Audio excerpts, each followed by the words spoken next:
మన ఫోన్ నుంచి ఇందిరమ్మ ఇల్లు స్టేటస్ ఎలా చెక్ చేయడం అనేది చూద్దాము. మనకి తెలుసు చాలామంది మనకు సర్వే అయ్యింది, మనం ఫోటో దిగాము. సో ఆ స్టేటస్ అనేది చెక్ చేద్దాము. మనం గూగుల్ క్రోమ్ ఓపెన్ చేసి ఇందిరమ్మ ఇల్లు గవర్నమెంట్ ఆఫ్ తెలంగాణ క్లిక్ చేస్తే ఇలా పేజ్ వస్తుంది.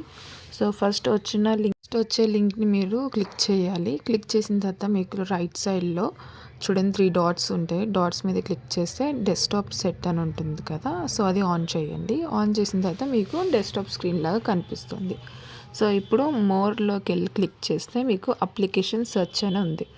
సో ఇది మన అప్లికేషన్ సెర్చ్కి. ఇందులో మీరు చూస్తే మనకి ఇక్కడ 4 ఆప్షన్స్ అని ఇచ్చింది.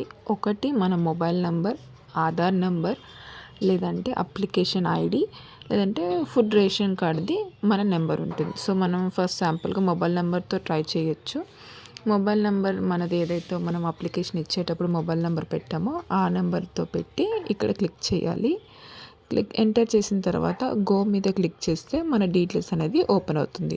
ఇఫ్ ఇన్ కేస్ మన డీటెయిల్స్ అనేది ఇక్కడ నో డేటా ఫౌండ్ అని వస్తుంది. సో అప్పుడు మీరేం చేయంటే ఇప్పుడు మనం 21, 22, 23, 24లో మన విలేజ్ వార్డ్ గ్రామ సభలు అవుతున్నాయి కాబట్టి అక్కడికి వెళ్ళి మన కొత్త అప్లికేషన్ అనేది ఇవ్వాల్సి ఉంటుంది. ఇన్ కేస్ మీరు మొబైల్ నెంబర్ కొట్టంగానే మీ డీటెయిల్స్ అనేది వచ్చింది, లేదంటే ఆధార్ కార్డ్ నెంబర్, ఈ 4 ఆప్షన్స్లో ఏది పెట్టి మనం సెర్చ్ చేసి మన డీటెయిల్స్ వస్తే ఇంకా మనం అక్కడికి వెళ్ళే అవసరం లేకుండా అప్లికేషన్ అనేది సక్సెస్ అవుతుంది.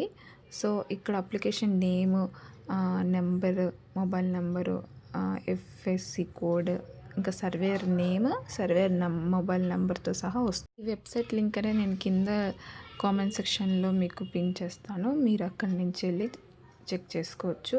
ఇదే వీడియోని మీ ఫ్రెండ్స్ అండ్ ఫ్యామిలీకి షేర్ చేయండి. వాళ్ళు కూడా ఇలానే చెక్ చేసుకుంటే పాసిబిలిటీ ఉంటుంది. లేకపోతే మళ్ళీ కొత్త అప్లికేషన్ అనేది ఇస్తారు. Thank you. Like, share.